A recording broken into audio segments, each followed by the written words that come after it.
Is Xbox dropping the ball?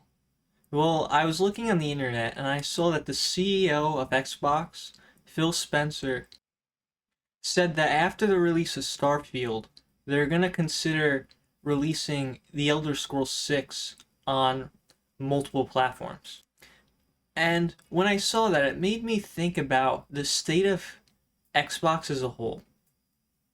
Now, just to be clear, I'm only going to be talking about Xbox from a business perspective, not a subjective perspective. At the end of the day, whatever console you have is the one that's best to you. I don't think anyone's any better for owning an Xbox over a PlayStation or PlayStation over an Xbox. The same way with the iPhone and the Android. Whatever product you chose to use is what matters to you. And most people get it depending on what their friend has anyway. I just think it'll be interesting to look at a business perspective. Now, the way a console is sold, generally, or at least the main motivation to buy one, is exclusives. Now, there are other things too, but the main thing that matters is what games can you get on each console. Now, I've heard some people say that, oh, exclusives aren't great, and although I do agree, and I do say they are fine now, if we take it to the extreme, and let's say almost every game was on one console, we could all agree that that's a problem. But there is a big difference between a company that makes a game choosing to develop for one console versus Xbox paying a bunch of companies to only release their game on Xbox. There's a huge difference. Because let's say, for example, PlayStation 2 versus GameCube. The GameCube was really annoying to develop for and had less space. So it made sense for most people who made games during that era to only make games with PlayStation 2. Because for them, it wasn't worth the effort to make a game on the GameCube because it would take so much time, it wasn't worth it for them. But I do think it's bad when you have consoles paying for exclusives to an extent. Like the way it is right now, it's fine.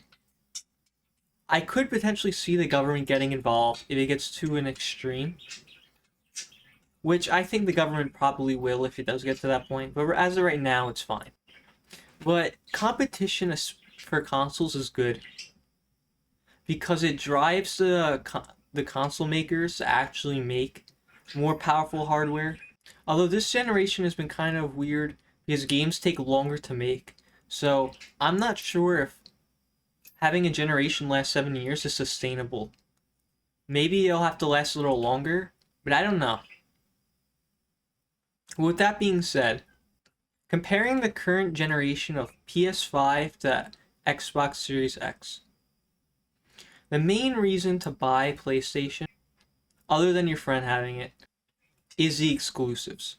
And although Xbox also has their exclusives, in my opinion, the only one that's actually worth it is Sea of Thieves. But the problem is, again, most of their exclusives could be played on PC, which I'll get into PC and consoles and how Xbox is doing that in a little bit. But even like the Halo franchise, they've been dropping the ball a lot. Like, there's no why buy the new Halo games? There isn't really motivation to get them. So for PlayStation, the main motivation to get it is the exclusives, where Xbox, main reason to get it is Game Pass. And I was thinking about Game Pass a lot. I think there are problems for Game Pass that are going to lead to problems down the road in the future for Xbox, potentially. And I see two problems with Game Pass. The first one is that the model itself doesn't seem sustainable. Now, let's compare it to Nintendo's retro Game Pass system, I guess. It's effectively a Game Pass system with the retro games. Nintendo owns all those games. It costs them effectively nothing to release them on Switch. Xbox, on the other hand, has to pay developers that have their game on Game Pass, and usually it's for a year. So it costs them money to get these games on Game Pass, which they're doing, so they could get people to buy the console. But I think the biggest problem is that they also have Game Pass for PC. Why do I think this? Well, the biggest difference between the console market and the PC market is this: convenience. If you want a PC, either you have to build it, which takes a lot of time, and a lot of people don't want to do, or you have to buy a pre-built one, which costs a lot of money. Which compared to a console, which what, especially ones now is $500, compared to a $2,000 PC, $2,500 PC, which is generally what you'll need to play most of the modern games that are coming out. But when you have Game Pass work for Xbox and PC, I think it will drive a lot of people who own Xbox to, it'll motivate them more to buy a better PC so they can play their Game Pass games on PC. And if they start playing their Game Pass games on PC, what's the point of owning an Xbox anymore? All of a sudden that goes away. You converted that console user to a PC user. Because the moment you make Game Pass more expensive, they'll just stop using it, and then they'll buy games from Valve. Because the way consoles generally make money is every time a game's sold, they get a percentage of that revenue. So you want more people on your console. So the more people there are, the more people buying games, so the more money you make. When you have those people on PC and all they're using is Game Pass, you're not making money off of them because they're gonna just go buy their games on Steam, or the Epic Games Store, or whatever other store. And what makes the video game industry so interesting to me is the fact that you don't automatically win just by having the most money. And the first example I want to bring up is Sega and Nintendo. At the time, Sega was brand new. Actually, they originally made arcade games. So for them to make a console was a big step and a huge risk. And they were competing with Nintendo, which had almost all the market share. And Sega was able to take, I believe it was 60% of the market share, which is huge. Now they eventually lost it. My point is, they were some nobody that was able to grab a ton of market share compared to Nintendo, which had a lot of money. My next example is PlayStation and Nintendo. At the time when the PS1 came out, Nintendo, from what I saw, I'll put the links in the description.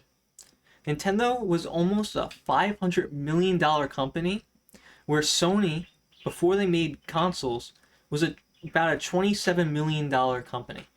Yet, despite that, Sony was able to sell 100 million units with the PS1 compared to Nintendo 64, which sold, I believe, where the Nintendo 64 only sold 33 million units. So despite Nintendo having all this money, not only did they lose to Sony once, they lost them again during the PS2 era when they released the GameCube. The GameCube is famous for being a financial flop, where the PS2 is the best-selling console of all time. Success in the video game industry isn't determined by how much money you have, it's determined exclusively, I can't even say quality, because there's a lot of garbage games that people buy anyway, but my point is, it's not determined by how much money you have. And I find it so interesting how Microsoft, despite being worth trillions of dollars, is not able to sell their new Xbox more than Sony. Because last I checked, Sony sold about over 40 million PS5s, where Xbox only sold 21 million units of their new Xbox Series X and S. And I've heard a lot of talk about people concerned about Microsoft buying out Activision Blizzard. And honestly, I think it'll be okay. Because let's say theoretically, Microsoft says, know what, Call of Duty will only be on Xbox. Will that get a lot of people to buy Xbox? Sure. I don't think it'll be enough for the Xbox sales to go higher than Sony. It's PlayStation. Here's why. If that were to happen, I guarantee Sony will put a lot of money into making their own Call of Duty, and trying to make it about the exact same experience.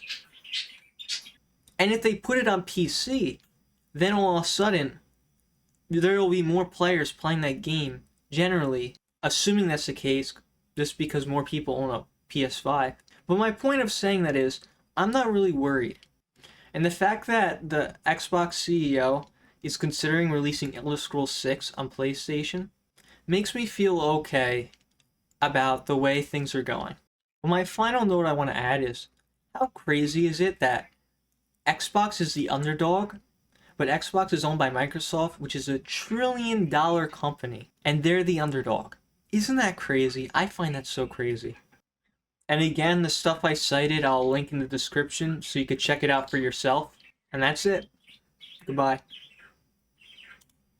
Boop.